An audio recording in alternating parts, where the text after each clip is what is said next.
Are you a midlife woman? This episode is for you. As you're feeling the change coming and are experiencing all sorts of emotional and physical changes happening in your body, you're not alone. Today, we're talking all things peri and post menopause. Hi, and welcome to the You World Order Showcase podcast, where we feature life health transformational coaches and spiritual entrepreneurs stepping up to be the change that they seek in the world. I'm your host, Jill Hart, the Coach's Alchemist, on a mission to help coaches and entrepreneurs amplify their voice, monetize their mission, and get visible, leveraging podcasts and the huge audience on the Gnostic TV network.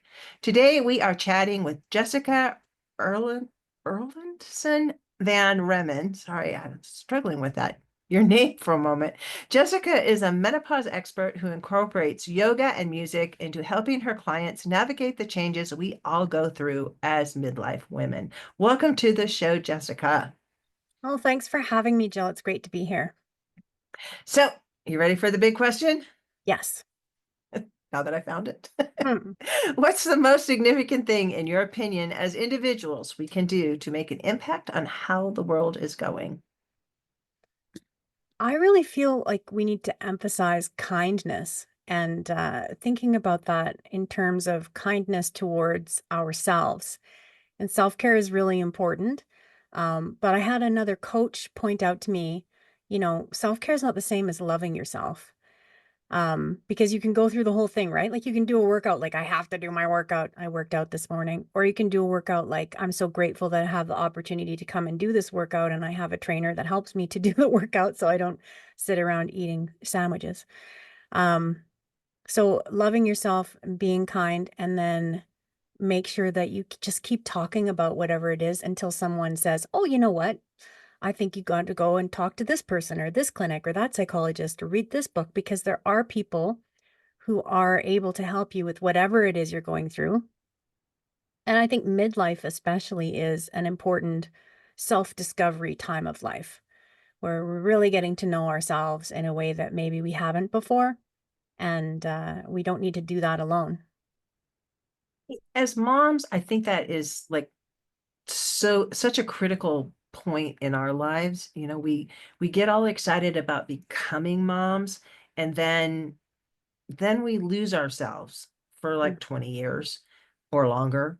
And then the kids grow up and they're ready to launch, but we're just now realizing, hey, who are we and how did we get here? Yeah, and I'm an artist and a musician, so I was always working on projects, recording projects or writing stuff and working with other artists and putting on shows and putting out albums. And um, so I had a very active creative life on my own, regardless of my role as a mom to my children.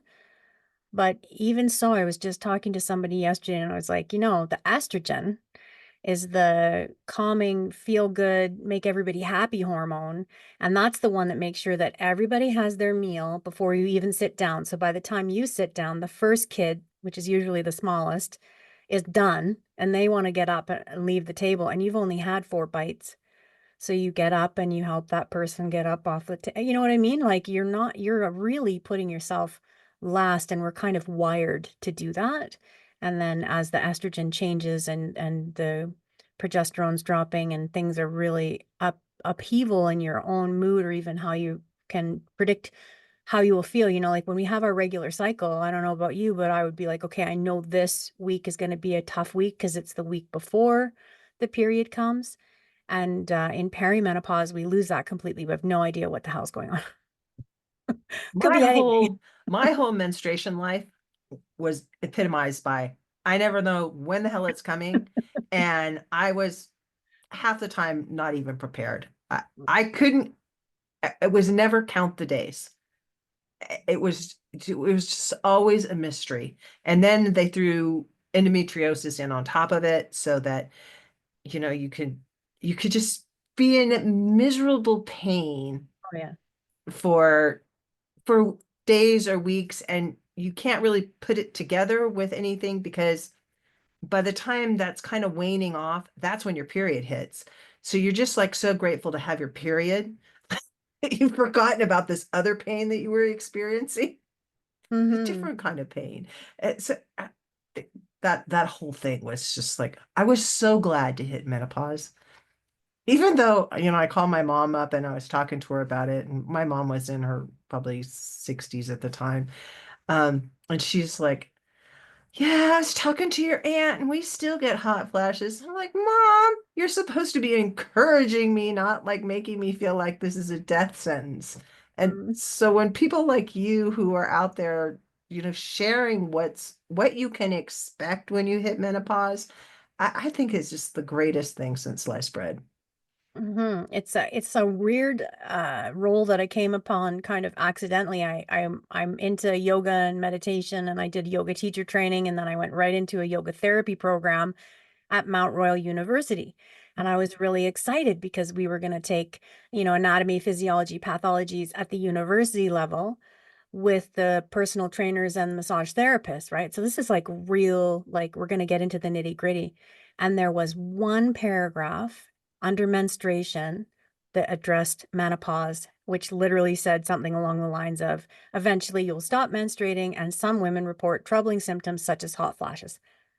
That was all. That's the education that I got at school.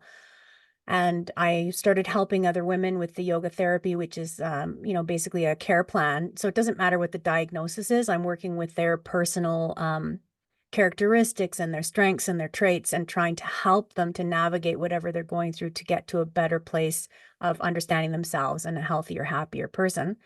And then I started having horrible perimenopause symptoms, and I started my little group, and I realized, man, like there's people don't want to talk about it maybe publicly, but privately, we need to talk about this because the symptoms are so weird. Some of them are like really completely unexpected and very troubling and can be scary, especially if you suddenly have like a really big mood dip and you've never really had that before. I was scared. I went to the doctor and she was like, well, this is part of perimenopause. So I was lucky. A lot of people go to the doctor and their doctor says, you're too young, or, it's just a natural part of aging, and they don't really address the holistic side of things. So that's something that I can do, where I can help guide people and what they might want to try, what they might want to ask for, how to talk to the doctor to get what they want. The comprehensive symptoms list, that's what that's for. They fill that out. I've had people say this to me. I went to the doctor for a year, and every time I went, I told him that I have chronic headache. And every time he just dismissed that until he saw it in writing that said, I have headache almost always, with a note beside it that says, I wake up with a headache every day. And then he was like, oh, dude, we can't have that. You could have something really seriously wrong. So we're going to have a full workup and make sure that you don't have a brain tumor, and send you to the dentist and see if you have TMJ and all of those things. It kind of unravels when you learn how to advocate for yourself, which is another thing that's very difficult for a lot of us to do because we're trained to be like, okay, doctor, I'll just go home and cry. Yeah, or they give you stuff and they don't tell you how you should be using it. I've had doctors prescribe drugs to me for like bowel issues because endometriosis just screws up everything inside of Everything. your body. Mhm. Um, I had and that too. I had it for like 20 years before they were able to even diagnose it. I mean, I had had so many weird diagnoses, but um, by the time they did diagnose it, it was closing off my colon and it had closed off my fallopian tubes. I was totally sterile. Um, a- and and he was going to just go in for a 30-minute cleanup, and 4 hours later, he was finally done. All right. It was just like, oh, girl, you were such a mess. Because endometriosis causes lesions to grow around inside your abdomen. And so it's a horribly weird thing. But I forgot where I was going with this, but it's just like you have to be able to show them patterns of stuff because they don't have time and they can't read your minds. No. And they do have an idea. Like, I was diagnosed with endometriosis in perimenopause. I personally think it was because my progesterone plummeted first and I had too much estrogen, and estrogen feeds the endometriosis cells and spreads and it grows. And I was very reluctant to do surgery, so I opted on a medication, which was brilliant, by the way. I mean, I was really, really happy with the medication that they gave me, and I'm still on it to this day because it has, I believe, stopped it from regrowing. Mhm. But when she went in to do the surgery, same kind of thing. I don't think it took her a lot longer than she thought, but she did say it was everywhere. It was through your whole abdominal cavity. So if you've been having abdominal pain, it was from the endometriosis. And then once you heal from the surgery, you can expect to feel much better. And she was right. And I have felt much better, but getting even diagnosed with the endometriosis took years and a lot of this is not unusual. So if you have this temperament that you should just make an appointment with your doctor and then they're going to listen to you and it's all going to get worked out, like not necessarily. You may need to be going back again and asking for different specialists and referrals. And it's quite the process to even get a proper diagnosis. But that's one of the ways that I can help as a coach because I don't need a diagnosis. I can just work with your symptoms and start helping you to feel better, like pretty much right away, and give you an idea of what maybe you might want to go for next as far as medication goes or not. Like I have people that don't want to do any medication, and you don't have to. There are lots of options. But I'm the middle way, I'm really the middle way in everything that I do. Like I take some medications and I take some of the supplement stuff and I really work with the lifestyle because that's the thing that I can control more than anything else. And I'm playing it by ear like a musician, waiting to see what happens. Trying not to get too far in the future because we don't know how it's going to work out. It's going to work out however it does. And as long as I keep doing my end of things, things do happen to, it all works out, it all comes out in the wash, but it's not going to be like someone's going to knock on your door and say, "Are you okay?" This is us. We're knocking on your door, girl. Are you okay? Are you okay? Because you can come and talk to me about it. And then the other people in the group that I'm running, the CPMS group on Facebook, is filled with lovely people that really have a lot of knowledge and like to help just for the sake of helping. And because honestly, when we help someone else, we feel a little bit better. For sure, for sure. So we need to definitely talk about the number one top complaint most people going through perimenopause and menopause, and that is sleep. Yeah, Because there's sleep affects everything in our lives, and suddenly we're not sleeping. yeah, and that's one that was like, what the heck? Because I've always been a pretty good sleeper. And it was for me, it was really like overnight. All of a sudden, I'm not having good sleeps. And that went on for a little while. And then I did all the sleep hygiene. I really got serious about looking into that, so blackout curtains and a noise machine. And I wore earplugs for a while and I experimented with, have the same bedtime every day and all of those things. But I still kept waking up. And now I know that it was the cortisol. And my idea is that this is what I think is happening. So the progesterone starts to dip. That's your feel good, calming hormone. You have too much estrogen. So now we're not in balance anymore.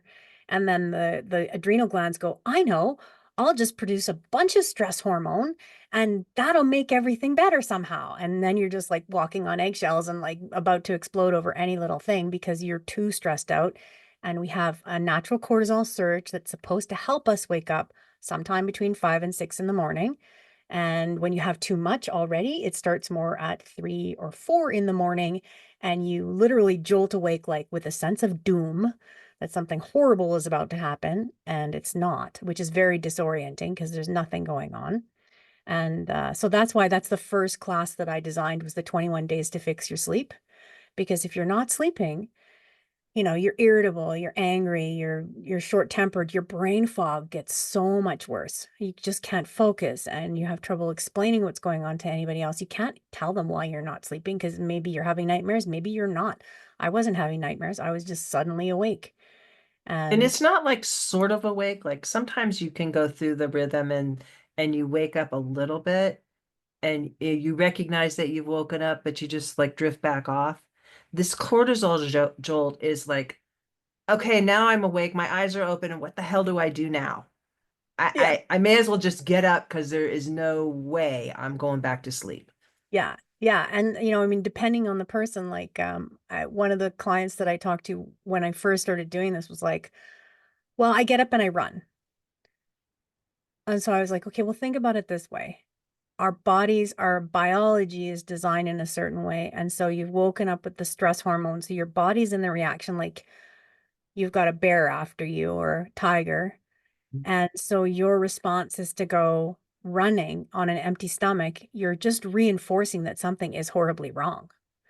And I'm not saying don't burn off nervous energy, but if it's sleepy time, we want to try and train the body to stay for sleepy time. Even if you're not actually sleeping, continue to rest. I tell people a lot. It's just like, remember when you had the little baby and the baby was wonderful and you were with the baby all the time, but they didn't sleep?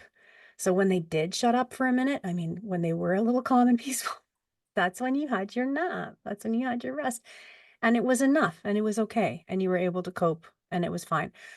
We kind of need to do the same sort of things for ourselves. And even if we're not actually sleeping, do the best that we can to calm and soothe and relax our body and our mind. That's why I'm a strong advocate for using mindfulness, because I will use that in the middle of the night now if I wake up. And I also treat the stress every day. So I try to think of it like I want to stay around a 3. I want to stay around. I can't get back down to a 1 or a 2. That's not going to happen right now in my life, but I can maybe stay around a 3 so that when I have a surge, I'm going up to a 6, not an 8 or a 10. So, and that has worked really well, but it means that I need to do that self-care from a place of loving kindness. And that's where the 21 days to fix your sleep is really handy because it's only a half an hour. It's really easy. It's not exercise. It is yoga, but it's not the kind of yoga you're thinking it is because it's my kind of yoga, which is modified, gentle, calm. I'm trying to like encourage your body to get ready for sleep. And I've run several people through it now over the last couple of years, and they've all gone from not sleeping at all to like falling asleep before they're done because the body starts to realize, oh, we're getting ready for sleep now. And then, the sleep will correct itself and then something else will happen and it'll go back to stress and you just do it again. Like once you get in there, I'm making that part of the Queens of Perimenopause. You can do the classes as much as you want to have someone who's been doing them on and off for the last year every time something goes wrong. But now she only has to do like 2 or 3 classes and she's back to sleeping again because the body and And mind is programmed. nothing ever stays the same with our bodies. No. Which is another thing. And I'm glad that you brought that up because it, as we age, we do continue to change. And so what's working for you when you're 40 might not work for you when you're 50, might not work with you the same way when you're 55 and when you hit 60 and 65 and 70. It's continually changing. So you have to be open and listening to your body for you were saying you're taking certain medications now and certain supplements. Well, in a few years, you need to like ask yourself, are these still working for me? Do I need to change something up? You can't just like say, okay, I'm all done. I'm not a guy. I think guys No. do that sometimes and it works for them because their bodies are really simple. Well, and we don't have the same hormonal, dictatorship going on. Like our whole we really are wired to be nurturing and caring and self-sacrificing to a certain degree. And then at some point in life, that just doesn't work anymore. And we have to really put ourselves first and deal with some backlash from that if that's what happens, and keep explaining why we're making the decisions that we're making. Like I remember at one point, I was so mad and so tired of taking care of everybody else that I made dinner and I took my dinner upstairs and I sat alone in my room with the door closed and I ate my dinner. Now, this is not like me. I'm usually like I want to have a good time. That's one of the things that makes me generally pleasant to be around because if you make a joke, I want to. I want to laugh. I want to enjoy myself. So my husband very wisely finished his dinner and then came upstairs, like he gave me some space and said, like, that's not like you. What's going on? And so I just told him, like, tired of just, I'm putting everybody else first, and you guys are a bunch of jerks. Like, you don't even notice. You don't even know. You're so used to me making dinner, you don't even notice that I made dinner. I just want some peace and quiet and, leave me alone. And he was like, oh, okay. Because I had never said that to him before. I'd thought about it plenty of times, but I guess I had plenty of estrogen. So I was like, let's try and keep everybody happy and do what needs to be done and not worry about it too much. But that was a tipping point for us as a couple where he started to realize, some of the things, like I put it to him this way, like, what are you bringing to the table? You're irritable, you're unreasonable sometimes, you're very critical, you work too much, you take it out on me because you're overtired. So like, what is it that you are doing for me? Because I'm putting up with this stuff and trying to navigate around your moods and what's going on for you for work, making sure you have what you need and everything is easy for you as much as I can. And that was a good question to ask him because he started to be more like, maybe I should be doing a little bit more of this stuff at home if I can. And I started giving him options like you can make dinner or you can cook dinner. I'm not doing it today. Isn't that my prerogative? I'm a human being. Am I not? Like, what is going on here? Why do I have no options? Well, everyone else has nothing but options. I know it's maybe a And bit of an exaggeration, but that's how I felt it's about not. It's not. And menopause, you were going through menopause and or perimenopause because menopause is the end of it. Um, we're in menopause and suddenly our husbands are shifting roles also. it. They're like my husband came home after being over the road for like 18 years, 28 years. 25 years, 28 years. No, 28 years. He drove as a truck driver for 28 years. So he was gone most of the time. He'd be home for 3 or 5 days, and I would wait on him hand and foot. I didn't have to work, which, he was doing that for me. So I felt great. But now he's home all the time. I can't live his life in my life too. And he had to like, he had to do some stuff because I can't do everything. And really, you can get into the position where you're having to live their life and your life, Hmm. and it won't work. It just but being able to have conversations with him like I need you to pick some things and those are the things that you do. For him, he takes the trash out and it sounds like a really small thing, but God, it's huge in my world because I don't have to worry about the trash cans being emptied anywhere in the house. He just does it. And he takes the trash to the curb on Tuesdays. And he's a great organizer. Not Hmm.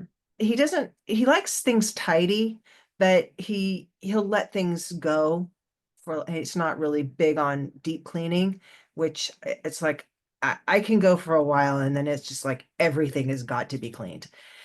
So I assign him tasks, like the garage really needs to be organized, or the basement really needs to be organized, or please go through the bedroom and wipe everything down and organize all the stuff in the room. He's great job. And Yeah, and sometimes he buys me flowers. that's an example of setting boundaries, right? I think people have a confused idea in their mind about what a boundary is. They think a boundary is, I'm never going to talk to you again. A boundary is where you very clearly say to a person, like when we bought this house, it's a big house. We're only two people, but this is like, what is it? Like three-bedroom house, basically. And a lot of floor space, a lot of carpet. And I said, I'm not cleaning that house. We were living previously in a three-bedroom apartment, which was quite small. It was like kind of like a townhouse setup Yep. with three bedrooms on top and a living space on the bottom. Really easy to clean. I could clean that whole thing in like an hour and a half. This house is not the same thing. So I just clearly said to him, I see that you want to, and it makes sense. And we should probably, from a financial standpoint, get into this house, but I don't want to clean it. And I know that if we do this, I'm going to end up resenting you and being the one doing all of the cleaning because this is what have always happened. I was always just automatically doing the cleaning because it's unskilled labor, right? That's the construction side of things. Unskilled labor is cleaning. And so he very creatively said, I think what we could do is get a couple of people that we know that are doing some cleaning and have them come in every other week. So then you can do the kind of cleaning that you like to do, because I like to putter clean. So I walk into a room and I go, oh, that's a little dirty. And then I clean off the counter there. And that's it. And I don't want to do more than that. But I like doing that kind of cleaning. I don't like pulling the whole thing out and doing the vacuuming in every corner and all that. I don't enjoy that. And so that's a boundary. I'm not going to do it. You'll have to do it. He doesn't want to do it. He outsourced that. He got a maid. He got a Same, maid. same reason. You Yeah. know, I can't do it all. I'm getting older, and I can keep up. We have our maid come in once a month, which is enough for me in our house because I'm pretty good at cleaning. It takes me a couple hours, and but I can't do the deep cleaning stuff. But if you Hmm. have a maid coming in, then they can do the surface stuff, and then it gives you space to Right. do clean the pictures or the floorboards or the light bulbs or you know just the things that just like accumulate and you're just like, oh my God, is it ever gonna end? Yeah, when you just don't have time, you just don't have time to do everything. And also I think part of it is the mental load. Like we're really good at balancing all of that when we have the hormones, the happy hormones are in there doing their thing, percolating so we can get pregnant again. And when we lose that side of it, it's like, well, I just feel freaking overwhelmed. You know, the table hasn't been, and I can't deal with it. It's like too much. So anything that you can do to take things that you can and get the other people in the household to participate with you to make sure that those things are taken off your plate. Like I really look at it kind of like doing a reevaluation. Like, do I really need to do that? Or is there a way that I can change how I do that? Like one of my girlfriends was talking to me the other day and she has a small child and I offered to do some babysitting for her. And she said, "Oh, I don't even know what I do." And I was like, like this is a problem, babe. Like, and she said, "Yeah, you know what I could? I could just go and have coffee with a friend or go to the bookstore and look at books or do window shopping or go see a movie." I was like, "Yeah, you can do whatever you want." But as you know, sometimes those things that really fill our cup get completely dumped. And then we end up depleted by the time we get into perimenopause. And we're kind of at an uphill battle because we have to explain to everybody else, what we can and can't do. Especially, I say this to people all the time. It's kind of like when you have a chronic illness like fibromyalgia or chronic pain or chronic fatigue, you look amazing. You don't look any different. You're gorgeous. Everybody loves you. And so they don't notice that you're not right quite well. Like you really can't do the same things. You can't drive yourself in the same way, which means you have to be the one to explain, you know, look, I haven't slept. And on the thing of sleep with my husband, he really didn't get it. I kept trying to tell him like how tired I was before I figured out how to help myself with the sleep. And then the first night he had a bad night, I said, "That's how I feel every day. That's how I feel constantly because I have maybe one or two good nights of sleep in a week." And suddenly, like months of me trying to explain this to him and getting nowhere, he was like, "Oh, that's not good." No, it's not good. Right, it's not. Oh yeah, Jessica, that's this has been a great conversation. So yeah. let's tell everybody where they can get in touch with you because you have a variety of places, and also talk a little bit about the list of perimenopause symptoms that and how they can get that.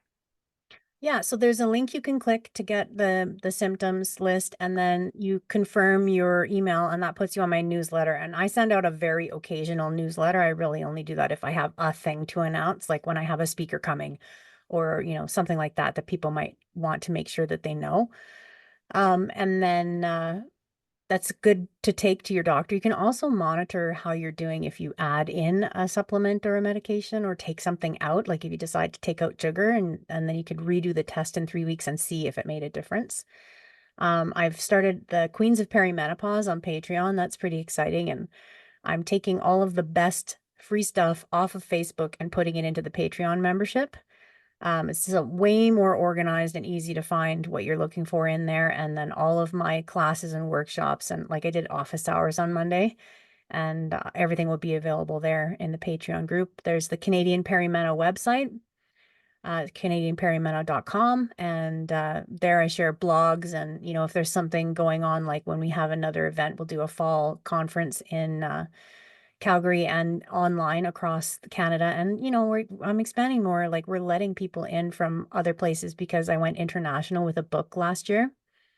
And I'm writing another book right now on perimenopause. So that will be coming out sometime this year, I hope. And then I just started a Substack. So I've been sharing on there and loving Substack because I'm a writer and I'm writing a lot and I'm putting out a poetry book and I have a lot of songs and stuff and it's really easy to link everything on Substack so you can see what's going on.